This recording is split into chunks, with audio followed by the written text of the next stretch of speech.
Hello everybody, welcome to another episode of Sunday Musicians Café. Today, as you can see, is a rather special episode because it's not a live on Instagram, but I'm here in Spain with my great friend, and I can call you my friend, Of course. Amit Peled, fantastic musician, extraordinary cellist. He teaches in Baltimore in Peeled Institute, and he's an entrepreneur, as you will see. I mean, I'm very happy today. I have a present for you. I know you smoke cigars. So much. I will not do it on the episode, but later on tonight. Exactly. So as you can see, we really have coffees. So L'chaim. cheers, l'chaim. If you're new to this project, let me very quickly explain what is this about. It's a project I started last year by myself. I'm alone. Hopefully one day I will have people helping me.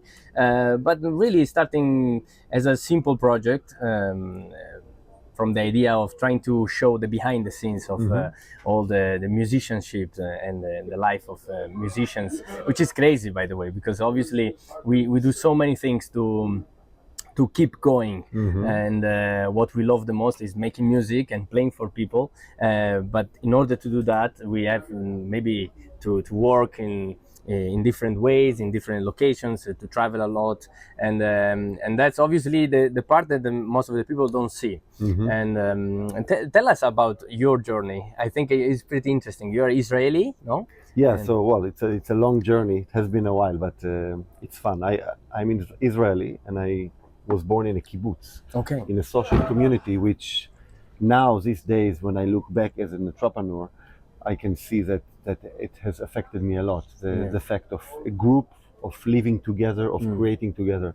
So I grew up in a very rural area of Israel in the north. Kibbutz is like is a small village, you know? It's a small village, social community. We were 6-7 kids in a class. When I was 10 years old, I started to play cello because of a girl who played cello, and she was 14.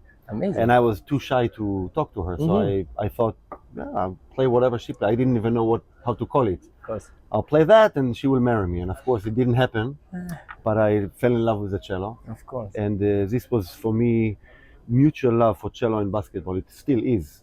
And for a while, you can see I'm sitting, but I'm 6'5", 2 meters. It's quite tall, yes. I did both, and then just before going to the army in Israel, which is also mandatory, I decided to stick with the cello, and then went to the army to the string quartet, and won a big competition in Israel. Oh wow! And that basically started my career. And then I went to America to study, and I'm still there in America, but had an interlude in Europe, in Berlin, which I loved. And I didn't know. I went to Berlin because of love to my wife today, but she was my girlfriend, and then met Boris Bergamenchikov, who was a great mentor and teacher and friend, and he passed away too early. And then went back to America for my Carnegie Hall debut, actually. Wow. And as a warm-up concert, I played in a house in Baltimore. Wow. And luckily for me, in that house was the dean of the Peabody Institute. Okay. And after the concert, there was a reception, and she asked me, Amit, do you like teaching? And I was in my mid-20s. And I said, of course, with Israeli chutzpah, you know? Yeah. I said, I love teaching, of course, never taught before, but I love teaching. How old you were? Well, I was 27. Okay. There. And she said, well, you know, we're not looking for a teacher now, but would you want to come and give a masterclass at Peabody? And I said, again, I was just playing a game. I said, sure, but I have a concert in Montana. I'm leaving tomorrow. If you change my ticket, I'll stay. And she said, sure, I'll do it. And she paid for another ticket? She changed my ticket. And the next day I found myself on the main stage in Peabody, giving a masterclass and half a recital with a pianist I just met. Yes. I never thought of it as an audition, so I was you felt comfortable with I was the just idea, myself. Yeah, fantastic. And I had few students, and I gave masterclasses, but never a regular class. And after that, I learned that the teachers that I was about to replace had cancer. He was Stephen Cates, who was a great teacher himself and a great cellist. I never met him personally, but a year later he passed away. And then she contacted me again, and she said, you should apply for the job. So I did. And actually they didn't invite me. They had 4 nominations. They invited 4 people, famous people. Yeah. And for some reason, which I still don't know, it didn't work out. And then they called me. I was in Israel then. Okay. Playing concerts, and they said, come for an official audition. And I did the whole thing again. I received, after doing the audition was really complicated. I think it's interesting for people to understand, yes, especially in your age, the way they did it, and we still do it, POD. It was a whole day. And basically, they check you from every corner. I gave 3 lessons in front of public, 3 lessons just for the committee. There was lunch, so we talked, Okay. they got to know me. I had a coffee meeting just with the director. And then, of course, I played a recital. So it was from 9 a.m. until 5, 6 p.m. And even the 6 pieces people played for me was everything you can imagine, including pieces that they would knew. That would be for teaching. Wait, for teaching. But I was only 28. I had kind of a career going in Europe. Okay. I did very well and had concerts, and I loved Berlin. I still do. Yeah. And my wife and I thought, we're living here. That's it. This is a center for us, and we will go from here and develop. And then I got this job. So we arrived in Baltimore with literally 2 suitcases, a cello, and the 2 of us. And now we have 3 kids, and of course, wow, whole congratulations! Life. But this was 20 years ago. Yeah, this was, and it has been great because it started what I always envisioned would be what I call the triangle of my life, which is teaching, performing, and family. And the balance between them is what I'm not struggling, but what I'm working on really hard, of course, the entire time. And this is so beautiful. I mean, because so many times as musicians, we are, especially young musicians, I guess I speak for young musicians, we are so afraid of having a family, for example. Yes, it's a very difficult topic. If you look around, I mean, and in the schools, I mean, just the idea of not being able to travel, or like constricting in one place, and it's always a bit scary as well. I always say that it's so beautiful that you say one of your pillars is family. Absolutely. I mean, from day one I always thought I need a reason to play for and I need to understand what love really is, and that's family. And since the early days, I mean, even when I made my first CD, now I have maybe 20, but the first one, I remember telling my wife, when I will be old, I envision you and my kids around my bed before I die, and not my CDs. Wow. Absolutely. There's no question. And I tell my students now, very moving, actually. No, but when they finish school and when they start having a career, I tell them I'm waiting for cello grandchildren. Yes. I always want cello grandchildren. So, and they say, we have to wait no, make a child.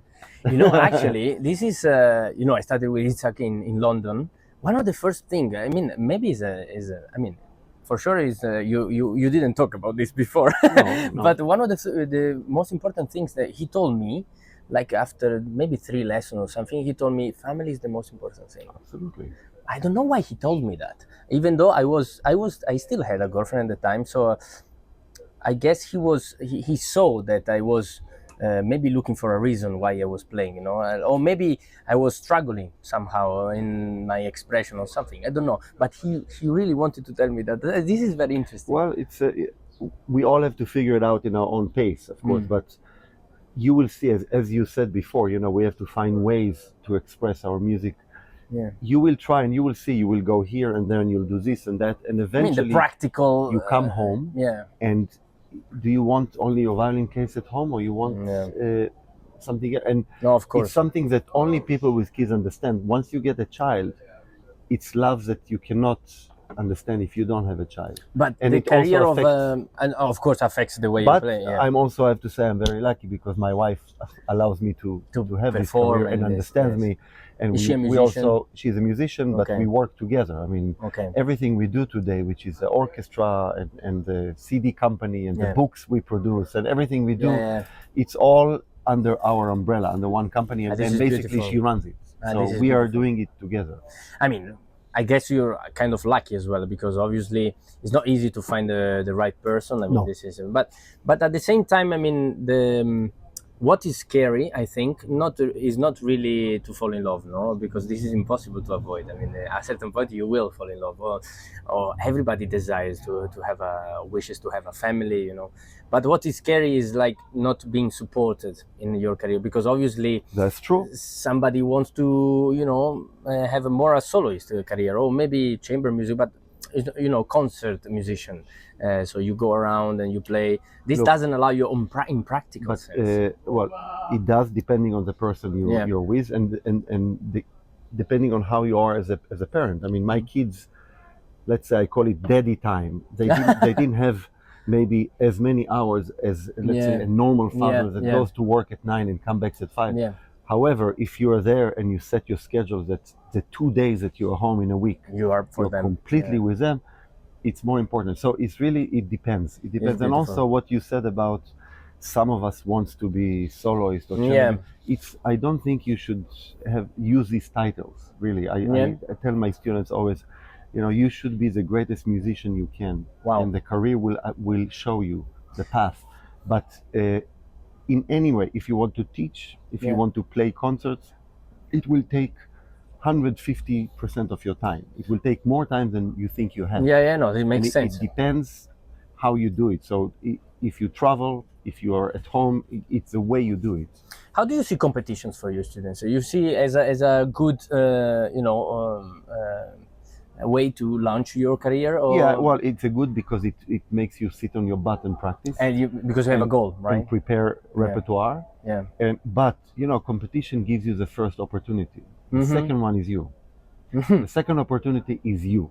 So if you win the prize and you go and play a concert and the presenter did not invite you again, it's your fault. It's your fault, okay. And so, and this is something that I try to teach them. How do you talk in public? How do you program your pieces? How do you behave in a reception? I mean, how you are as a person is as important as how you play, because eventually it's between people, the presenter, the boards, the audience. They're like you, they're humans. If you engage yourself with them, they will want you back. They will want to be with you again. And that's the chance, is you getting the second. I used to have one of my managers in New York, big manager. We had dinner before we started working together, and he said, Amit, at the end of the day, it's all about personal contacts and personal ability to achieve connection to people. I mean, to get a concert, great. You won a competition, wonderful. But there are many like you. Yes. So why inviting you and not somebody else? No, this is very true, and also you can see that at the end, because music it is a job. So at the end, we work together, no? Most of the time. I mean, even soloists at the end they have to relate to with someone, and which is a conductor or an entire orchestra. It's a conductor, it's a concertmaster, it's a principal cellist. So many people and it's being a human being. Yeah, being a person that can communicate. Yeah. In fact, I mean, like for example, there is one quality that I think I always ask this to my guests: which are the qualities that you think young people they should maybe not focus on, not improve, but to focus on. And there is always one quality. I don't remember which was the guest, but impressed me a lot. And he told me kindness. To be kind, to yourself and to other people, because to be. You should ask the parents to make sure that they educate. That's how you brought up. When somebody is in their 20s. To tell them to be kind, it's a bit late because it's a personality. But you should understand that being a good human being, it's going to help you. not just help, because if you do it artificially, people feel it as well. If you try to be nice, but you're not really nice. If you talk to somebody and you don't look them in the eyes, you do it because my teacher told me to be nice and smile, so I will do it. No. By the way, music is no different than being a salesman or being a CEO of a company. The best, as a musician, you meet wealthy people on the road. Many of them. Without them, we can't live. The richer they are, you realize that the most humble ones are the ones that really made it. And the ones that made millions, if they talk to you, you realize that they will listen to the cleaning lady who came and cleaned the bathroom in their factory or whatever it is. If they have that ability. So be that kind of person. Of course. Be that kind of person. If you are a soloist, I don't even like this word. Musician. Musician. You say chamber music. What is chamber music? You play a lot by solo concerts. I play a lot of concerts. Even recently, I saw many concerts. You're touring. Yeah, and I love it. And actually, being a cellist. Not like pianist or violinist, we don't have that many concertos. So I get to play the Dvorak concerto many times, but I love it. I never get bored by it. I heard your recordings. Oh, It's very good. But the Dvořák always takes me on a different route because of the orchestra, because of the conductor. There's a duet with a concertmaster. It always takes you to a different place. I love that. So you can do it in Chihuahua, in Guadalajara, in Tel Aviv, in Washington. I mean, it's beautiful. It's the same music, and it's a way of communication. What's the approach you have now with all your experience? I think this is interesting to know. No, what's your approach to pick up a concerto that you already played like at least 100 times with orchestras? I don't know. Like as it would be like from the beginning, you change fingerings in order to. You know what I mean? I'll share with you a story. It's actually about the Dvořák. When I learned it with Boris Pagametrico, I already knew it and played it, but I wanted to study it with him because he played it so many times. So after I played it through, he told me, you know, Amit, this piece I've played by that time about 250 times. So that was, you know, in the lesson when he said it, I thought, oh, really, that's it? But when I went home, I thought, oh my, 250. You know, back then in my 20s, I thought, what piece in the world have I played 10 times in front of audience? Not just, you know, in studio class. But he said this, this piece I've played 250 times. I'm never bored by it. And every time I have to play this piece, I have to practice slowly every single note in it. Wow. And that was the greatest lesson I had, because I realized that even the greatest, they practice slow. You practice slow and you practice every note, and you're being curious. So you change fingerings all the time. You change approach all the time. And you get intoxicated, you get affected by other people, by students. Yes. I have a student from Croatia come and play. It's like, oh wow, you like that. But and I can try new things, but it's always challenging. It's like a Shakespeare piece. Wow. Dvořák concerto, Beethoven for violin, Haydn cello concerto. There are masterpieces. Yes. You know, you can approach a masterpiece in your 20s, in your 30s, in your 40s. As a father, you have perspective. When you are in your 40s, in your 50s, in your 20s, you look at life differently. Dvořák looked at life differently. He was in love with his sister-in-law. You know, he went home. That's the piece. The Josephine theme in Dvořák is there. You can understand it. You can look at love differently when you are in love, when you've been there. So it takes different shapes and forms. It's not just the notes. I mean, you can tell, guys, that he's a fantastic pedagogue, and I know it's true. I mean, the way you speak, I mean, the way you talk about, in general, like how you approach music and how you approach the practicing is in a deeper level, you know. And I love it. And I told you before, maybe yesterday, I don't remember, that I got intoxicated by you. Some of your videos, I just love them, and the way you teach is so genuine, and it goes directly to the point, you know. Like you are very straightforward in a very nice way, and but you don't have this kind of attitude that some teacher have, which is like they don't tell you completely the thing, you know. Like they stay vague. You know, and you say, okay, but what do you mean by that? Exactly. But what shall I do? But with you, I don't have to ask. So no, because in a way, it's very good. And I'm very happy that you got featured by Tom Bass, by the way, because obviously, I mean, they know what they're doing because. I love Tom Bass, and we have more projects coming, and I think they have the right mindset of connecting the media and the teachers. And what I loved about it actually with Tom, people don't know it because. You see a final product there, which is few lessons, actually few hours. But it's very interesting. Some cellists, some of my colleagues, and famous names, they like to have their own text ready, and if they miss a word or something, they do it again, and you're able to do it.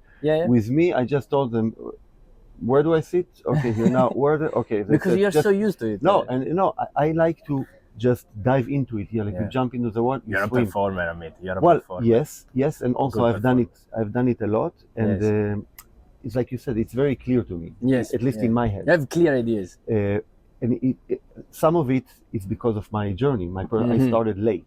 10 years old is not young. Yeah.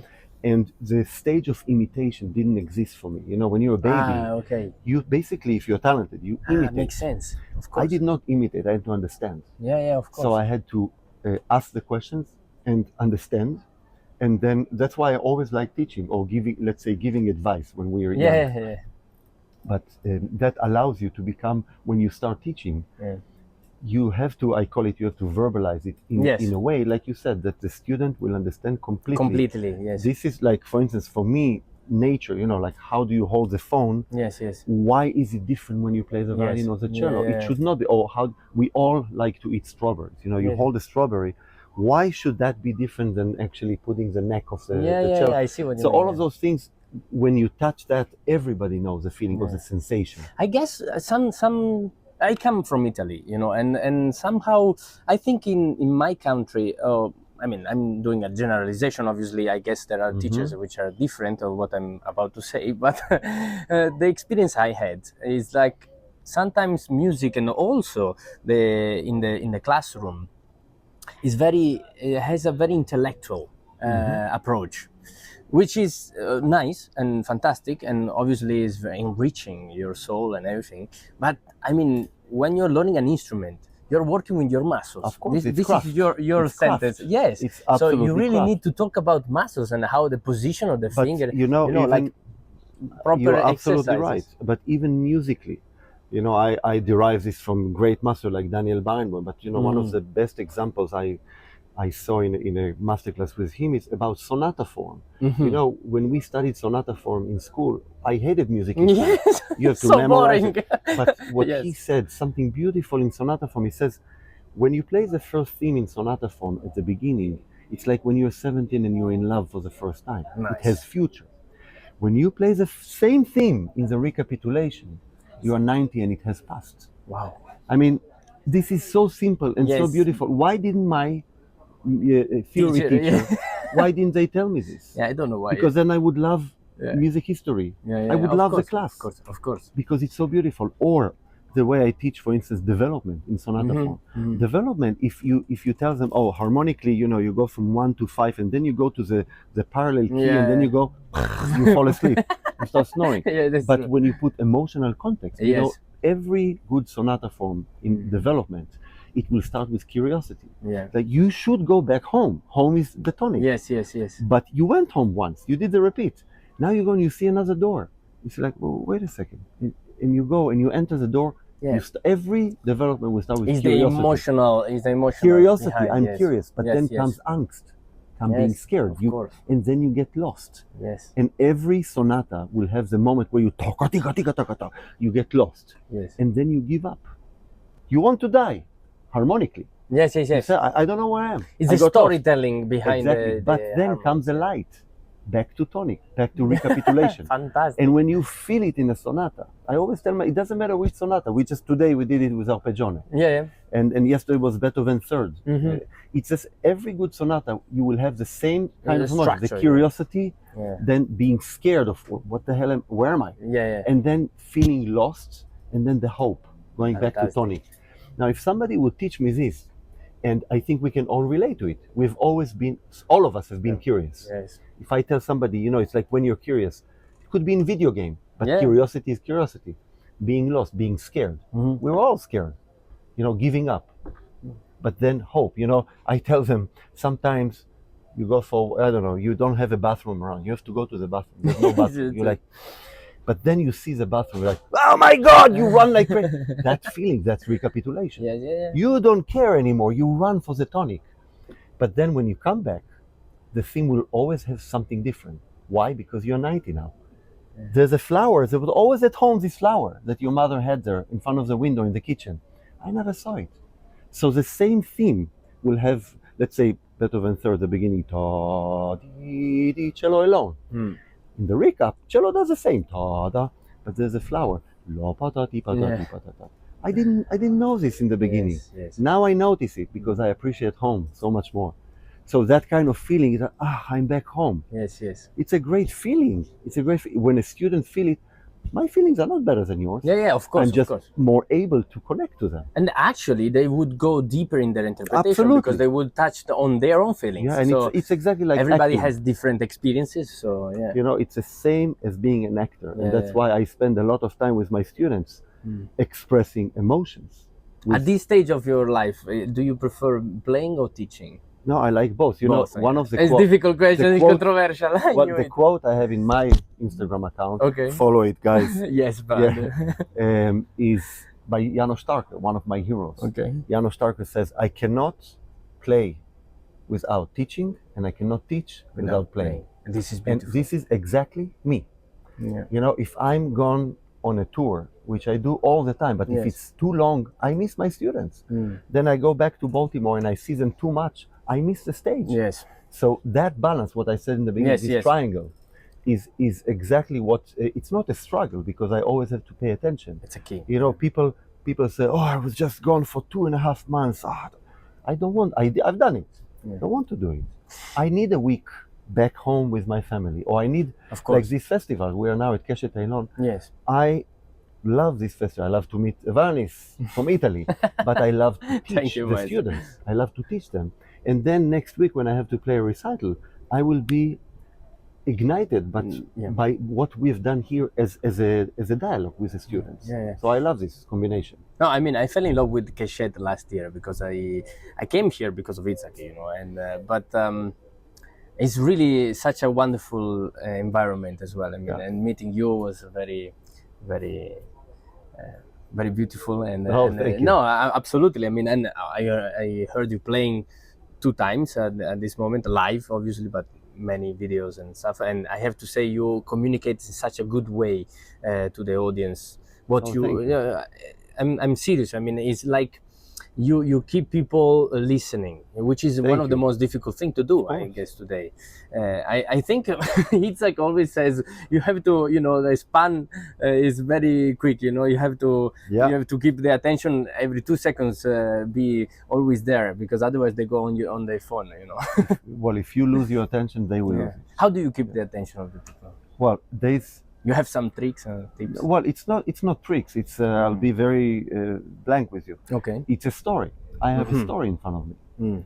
I have a movie going on, and the movie or the story is based on knowledge. So I always tell my students, when you have a new piece, I want to have at least 10 points. About it. That you ask them to tell you? Okay. It's ignited by knowledge. Yeah. For instance, we play tomorrow Shostakovich Quintet. Yes. Yeah?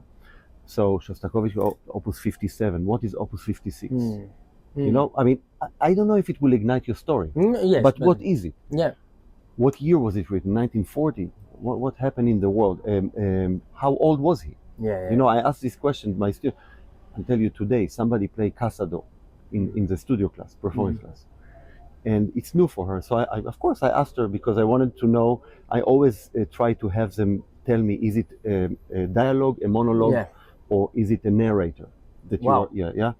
And of course, she didn't know, but I asked a Spanish student in the class, what year was it written? No, the guy has played Casado a million times. Couldn't you Google it?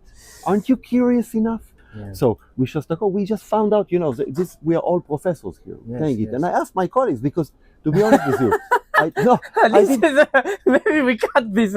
No, but the pianist, we like Opus 56, we don't know. I said, you know, I don't know myself, but let's. But why we didn't ask this? The next day we all came, we all checked. Everybody knew. But the pianist, who is Russian, he said, you know, it's very interesting because we played the end of the movement, you know, yam ta ta ti ta ta ta. The violin stays alone and falls asleep and fall asleep. I mean, you can say die. Yam ta ta tim ta ta tam. The piece ends like this. 1940s, the war. Wow. You know, and we, of course, you know, war and death and blah blah blah. But it changes completely the meaning. Yes. He wrote before was music for a cartoon.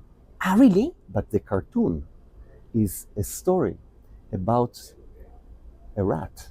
No, a mice, a mice that is yearning for a lullaby from different animals. So he goes to the lion, he doesn't like the melody. He goes to the horse, he doesn't like the melody. He goes around, and finally, he loves. See, my hair now is the melody he finds. The melody he finds is by the cat. Only the cat's make him fall asleep. Amazing. But you know why? Because the cat's make him fall asleep and then eats him. Of course. Only the cats finds a way to. But this is Opus 56. Yeah, it's one before. That's what it's in his mind. Fantastic. That's what he has in mind. You know, it's commission. So now, did this really affect it? I don't know, but it inspired us at the course, end. at the end, We all think about it now, about the cat. about the cat singing a lullaby, yum, ta, ta, ti, ta, ta, ta, tum, and the mice falls asleep. Wow. But you know why? Because he's gonna be dead now. Yeah. The cat is gonna eat him. So it's so scary. Incredible. It's so sad. It's so everything, but it affects. It's creepy. Now, on top of it, of course, there's so much more. You know, the 1940s, the year, the this and that. You know, in Shostakovich, for instance, the cello comes up with a 3/4 solo in the middle. We did the thing, with 3/4. You know, with Shostakovich, he thought about being able to shout but not being heard, which was later referred to being in a gas chamber. You know, in the Holocaust. Where you're shouting, and they found the nails of the Jewish people there, you know, trying to get away, shouting, but not being heard. Yeah, because and for Shostakovich to write 3/4 with a sordino, you're shouting for something. With sordino. Yes, that's the whole point. Yeah, like you are shouting, but nobody can hear you, and that feeling. Now, if you know the context of the time it was written, completely different. If you can think about that when you play this theme, and not only about how to play the chord, and which you should also. Yes. So it's two mindsets, you know. Then the story is there. So if you ask me in the middle of the piece, what have you thought about this? This, yeah. And the cat at the end. I guess, I mean, all of this, as you were talking, I was like so engaged as well, and I think if you have clear ideas, I think it will come out in the music. Absolutely. Yes. You know, one of the exercises. I'm sorry to take so much time on no, this. No. So it's lovely. I love it. You know, one of the languages we like to have. You know, we have Italian, Hebrew, English, German, music. Yeah. But another language is gibberish. You know gibberish? No. Gibberish is a language that you invent. Gibberish. Like, we call it gibberish. But it's basically, if I would talk to you now in Hebrew, you would think I talk gibberish to you. Yes. So, you know, one of the exercises I do with my students. Nice. I would, let's say we have a performance class. You know, we have the whole class, I have 15. The whole class sitting in a circle, and then one performer here. So I go behind the class, so only the performer can see me. Okay. And I write on a piece of paper, I write something like, you are in an argument with your girlfriend. Okay. Now, I ask the students to say it in their own language. So it could be Chinese, it could be, and if we have another Chinese person in the class, I tell them you're not participating, so it's Mandarin. Yes. But Mandarin for 14 out of the 15 or 13 is gibberish. We don't understand it. Now, I want that performer to tell me a story that I do not understand the word, which is like notes. And I would like to understand that this is a fight that you have with your girlfriend. Wow. Now, they say it, you know, and the good ones will somehow give you the impression that they're in love with somebody. It's somebody they love, but they're so upset with them. And they will get it. Yeah. And if I tell them sorrow or sadness or happiness, you know, you just tell a story in Italian about, oh, I'm so happy. I will get it. So that is music. Because the emotion is what you relate to. Music. And it's a part that we forget about. Yeah. So if you can do it in gibberish, you can do it with a violin. I will do this exercise with my students as well. Now, at the beginning, they will think you're crazy. Yeah, probably. You know, they speak.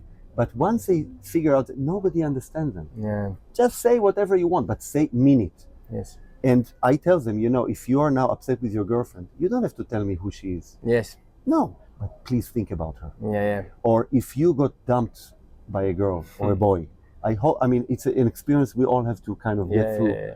If that happened to you, and I ask you to think about that, or the music asks you to feel sadness or sorrow. Yeah. Now, many times, like you play for an elegy, it's about a funeral. So I ask the student, have you been in it? Most of them in that age, they haven't. Yeah. But they've seen a movie about it. So that relationship to an actual story is crucial for Dustin Hoffman in the movies and for you on the stage. You touched on a very important point, which is, I mean, all of this actually is important to talk about, obviously, but immediately it comes to my mind that if you didn't have an experience of life, which is enough, you wouldn't be able to play. But this is sad as well, no? Yeah. Because you have so many people that they don't experience. Well, they do experience, they just don't notice it. They don't notice, Of course they experience. We all experience everything. We experience everything in our life. Even if you're the most reserved person, there's so much going on inside you. And once you know that there is a language that allows you to take it out, which is music, you're allowed to express this. Your job, or my job as a teacher, is to show you that path. Of course, there are many rules. You cannot just play whatever you think when you play Brahms. Of course. But you can narrate your own story and your own feelings into a feeling of Brahms. You know, when you play Brahms, how many of us musicians have read the love stories, the love letters that he wrote to Clara? There's a book. Them by heart. The book, 700 of them. Buy the book. Put it. I tell my students, put it in the bathroom. Actually, you know, instead of checking your email. Yeah, no, that's read the letter. Yeah, that's They're true. beautiful. They're beautiful. I like the way you approach teaching, because you are also traditional in a way, no, but also very, very modern. I mean, all of these exercises, the gibberish, and then obviously, I mean, as we were talking, tone bass and stuff. How do you see digitalization of learning nowadays? Oh, I love it. I mean, you think it's good? What happened? I was always into social media and all this stuff, but during the pandemic, I realized, and it was merely a fact of making a living. You know, all of a sudden, I play about 80, 100 concerts a year. All of a sudden, boom, there's nothing. Sorry, so 800? No, 80 to 100. Okay, 80. Okay. 80, no. 800? I don't think anybody would do that. No, thank you. But 100 concerts per year is a lot, eh? Yeah. Wow. But there is a pandemic. For 2 years, there was nothing. So I was against teaching online. It was something I never did before. But during the pandemic, you had to do it. And then I thought, why? Because I have a book. It's called The First Hour. It's a method of basically what to do in the first hour of the day. Oh, wow. Yeah, it's like when you wake up and you brush your tooth and you... Fantastic. So the first hour is a group of patterns that I myself do every single day. Oh, wow. Including here at the hotel. Can you tell us what it is? Of course. No. It's in the book. We should buy the book. No, but I have the book and I have videos, and it's based on simple patterns that you are able to do in any key, anywhere on the cello. Okay, fantastic. And it's grouped with emojis. I call them cello emojis. Yes, I saw that. But, banana. Yeah, all of this. But so it makes it easier to understand what you have to pay attention to. Yes. And through the patterns, you learn the language of. It's like you go to the gym and you do stretches before you run. So you don't take your violin in the morning and start with Brahms concerto, slowly. Well, sometimes. Sometimes people do, but what you do is you do slowly. You stretch every bit of it. Yes, of course. Before I just read today, before I came to this interview, I love sports. So I read about. It's the Olympics today. It starts. Yes. But the woman who won the gymnastic, the Israeli, she won medal last time in Tokyo. She said that the warm up for her was 3 hours a day. Wow. That was a warm up, and I thought, wow, I'm talking about 1 hour. And I'm talking about 1 hour. You make another book, the first 3 hours. I do the first hour, and I'm not ashamed of it, and I'm the only one who does it. No, of course. If I count with my students, they don't do it. They don't do it. They do a little bit, but then they want to play it. Anyway. So the first hour, all of a sudden, I had many people who asked me, can I buy the book, but also can you show me the system, how to do it? So I said, you know what? I'll do an online academy. Let's see if people... So we set up a price. It was 7 meetings, so 7 hours every Saturday. Yeah. And through 7 hours, I taught the book, basically. And the first time, I had 40 or 50 cellists from Saudi Arabia, from Australia. So every Saturday at 10 a.m., I opened the Zoom and I had 40 cellists on the screen, and I recorded it.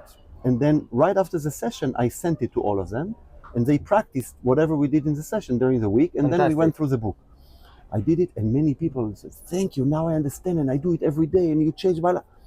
So I said, okay, amazing. I'll do another one. So I did, I think, 5 during the pandemic. Wow, fantastic. And then I had another idea, because some orchestras couldn't have me to play the concerto. Okay. So they asked me, Amit, would you like to do like with our board, like maybe 45 minutes, we meet, we all have a glass of, on the Zoom, glass of wine, and you play a little bit and talk to us. And I said, yeah, well, let's call it a meet and greet. Said, wow, it's a good... So I started doing a meet and greet. Amazing. So it's like 45 minutes online, and I meet with a board, and I tell them a little bit about my life, and I play some Bach and this, and I talk about my instrument, and they talk, and then we do cheers at the end, and I play something, and they pay me. That's a good idea, Yeah, a meet and greet. So I did, I all of a sudden thought, wow, I'm opening my vision and what I love to people that otherwise you need to get visa, you need to get accepted to the school, you need this, and you need money to pay tuition. It opens up completely. So actually the pandemic allowed me to open up myself to the world in a much bigger way. It was a good, even positive with thing. This cellist from Saudi Arabia, you know, it's a country that doesn't have peace with my country, with Israel. And all of a sudden I have a student from there that comes to all those sessions. We even did an interview in Baltimore on the radio together. Really? Because the interview got a kick by the fact that, you know, we have this woman from Saudi Arabia with the cover and everything. She plays cello and she does the first hour book. So it was great. Now I do less but the fact that the online world can open up is wonderful. Yes, I agree. I really think there are no secrets. If you found a way that helps you or help your student, why not sharing it? I never felt that the student found, let's say, a secret from you and stole it, and it took away from your. No, so they want more. So there is this kind of attitude sometimes. No, I've known, and then when people, a teacher who doesn't, even who don't today, share. Today, I had a performance class, and many people came, and one of them is actually a woman from Argentina who works at the school. She's not a musician. Okay. Yaron, the head of the school, Chaim Taub's son, told me, you know, our marketing director, she used to play cello back in the day in Argentina. Now she's working. Can she come? I said, of course she can come. So she came. We talked for like an hour after. And then she asked me, is it okay? I'm so interested in this approach. Can I come to private lessons? I said, wow, fantastic. Why not? But what secret do I have? If you want, sure. So, this is wonderful. I'm just conscious of time, and I would like to keep going and talking to you. And it's so inspiring and very fresh. It's like a fresh air. But I always ask this at the end of every chat, which is maybe personal question, but you can answer the way you want. Yeah, absolutely. Which is, what would you say to your younger self? Well, that's. Feel free, obviously. No. There were, now looking back, I think there were few, let's say, stations on the road in my career that I wish I would have done something a little different, or find a way to do it more so than before. But I think always what led me was that it was very clear to me since day one in school, this is what I want to do, and I will make it happen. You know, there were moments, I come, as I said, from a kibbutz with absolutely no money. My parents, as much as they worked, everything went to the collective. It's like socialism in its best way, in a way. So everything I did was up to scholarships, and then in one day, all of a sudden, you have to make it. So there were moments in my life that I went to competition knowing that I have to win because I don't have food, not because I need the prize. I actually needed the money. So, and it was very clear to me, I don't want to make gigs and deteriorate in my playing. I want to play what I love playing.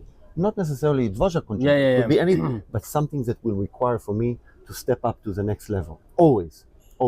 So I've always done that, and I always felt that if I work hard, meaning I will wake up earlier. Mamba mentality. Kobe Bryant. Black Mamba. Really, work hard, work well, get better all the time. Always learn. I've had in the past, star students who would settle on one concerto, one recital program, and it worked. They won everything. Never learned another Bach suite. Never learned. No, never. Always challenge yourself. Still today, I'm now in the process of learning the Gulda cello concerto, which is a jazzy rock piece, and I have to play. I'm learning it. Last year I had to play Hindemith concerto, and I'm testing myself all the time. I don't want to sit down and relax and stop, because if you do, even the Dvořáks that you've done will deteriorate. So I would not do that differently. I would, and if I can manage now when my kids are older to be more in Israel, more in my country, more with a flower in my parents' house, I would appreciate it more. And actually more projects, I do more and more, not recording, but videos. I love the format, not videos, just iPhone videos, but to go to the recording studio, and instead of making a CD, which I've done enough, and I think it's kind of passé, to go into the media of creating really good videos, which I've done recently, like tone bass or other things, videos that now I'm honest to God saying it, not that it lasts for anybody else but myself, that I know that I've done it. For me, it's important if for instance, there's a piece by Kopitman, Israeli composer who wrote a Kaddish, and we have arranged it for 6 cellos. So, or the Bach 6 suite. For you is important. I've done this recording. It was so important for me. Yes, I understand. And to have that in a video, that I'm not happy about every note, but I'm happy about the let's say the snapshot of it, of that time in my life. I want to have that more and more. Wow. So for me, that would probably I want to do more and more of that in my career, rather than running to places, say yes. So I played now 85 concerts, not 80, no, 97. No, that's matter. not. So that's something that I would. And then what I do with my orchestra in Baltimore, the Mount Vernon Virtuosi, I felt after a few years of teaching that my good students, there's a stage in the teaching that doesn't really exist.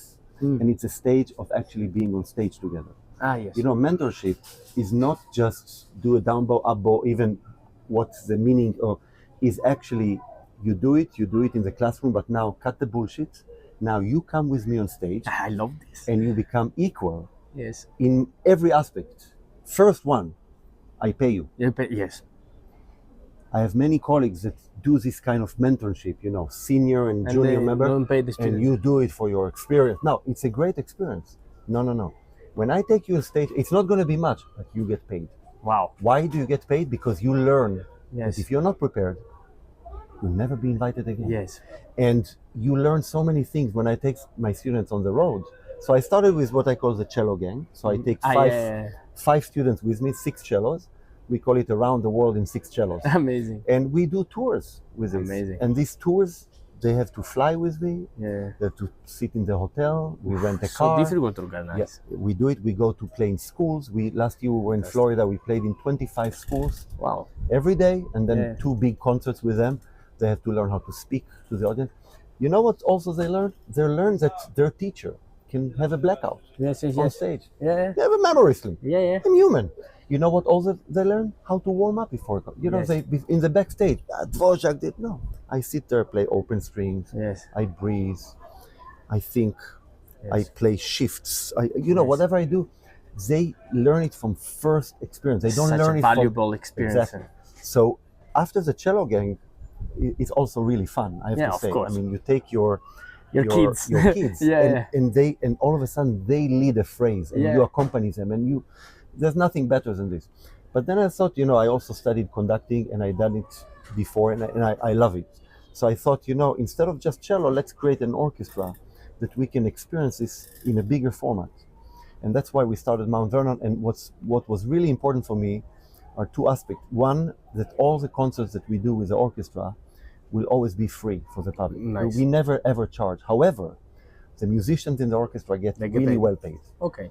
In comparing to any union, they get paid really well. Nice. And the audience know that. That's what we brag about it. So they would donate in case. About donations. Yes. And I always believe, the format is like Esterhazy Orchestra. Yeah, of course. There are always wealthy people that want to have in their community good music. They might not even come to the concert, but they want to know that this exists. That's true. And what happened is now all this richness of musicians, from Italy, from China, they now stay in Baltimore. He's trying to convince me to come to Baltimore. And you will be the next one. You will see, guys. He will come to Mount Vernon. Of course. But I have much bigger role for you. It's not just to play. Okay, I see. But what we do is really the musicians.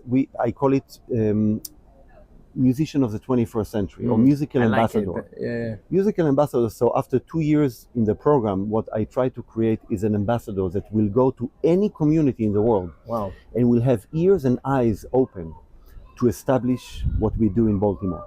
Meaning, find the resources to create your music, but find the financial resource to get it done, but never charge it from the simple people. Never. They don't need to pay for it. And if we can create that, so in America we are in great need for this. There are so many communities that do not have this opportunity. So if you can have a city like Chicago, Detroit, those cities have billions of dollars. It goes to sport, it goes to this.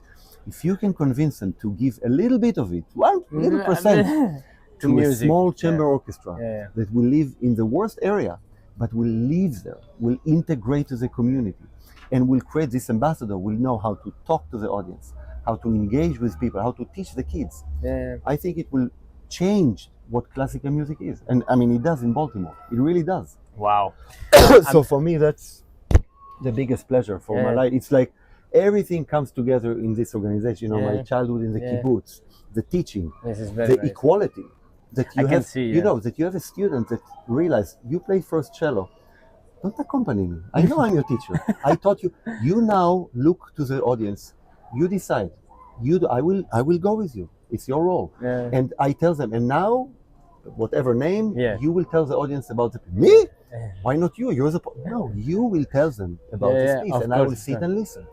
Amazing. Yeah. I mean, all of this makes sense when you look at your story, your journey, and everything, the kibbutz and everything. And I think you made it very, and I see you very happy. And I think one of the things that we obviously try to pursue is happiness, obviously. Absolutely. And also as musicians, it's difficult to find a way to be happy. Obviously, with this career, it's difficult, and everything is not very normal, let's say, but it's extraordinary. And it's probably not always positive, and it's not also happy. Exactly. Never. So you have lots of ups and downs, but I can see that you kept unified your life, and if you ask beautiful. my wife and kids, I mean, they know. Sometimes they say, "Dad, just go practice because you're so." Yes, but yes. it's true. The antidepressant is the practice. People are also students, but also colleagues. I mean, we all go down, and we go up. That's true. We just need to know what brings us up, and it's. I mean, it sounds cliche, but it is music. It is. You know, if you remember that you wake up and you make your living from trying to figure out a score by Beethoven. I mean, yes, it is crazy. That's really great. It's crazy. Yeah, fantastic. Amit, thank you so much. This was a great chat. My friend. Thank you so much for being such a wonderful guest. Absolutely, you're doing a great thing. I knew it. Thank you so much. And you know, I have to say also I have to say for your audience as well that with my censors, you know, for ambassadors of music. Already last year, I saw that you are a person that I need to know. I need to discuss more and more because you know it's all about communicating. It doesn't matter you live in London, I live in Baltimore, in America, but it's a small village. And if we can identify those qualities between musicians of being an ambassador of what we do, and you are definitely so. What you're doing is great. I recognize it and I salute you. Thank you so much. Thank you so much. So keep doing it, keep improving, keep developing it. I definitely have to improve. I'm sure that this will cross very soon. Okay, thank you so much. Thank you again.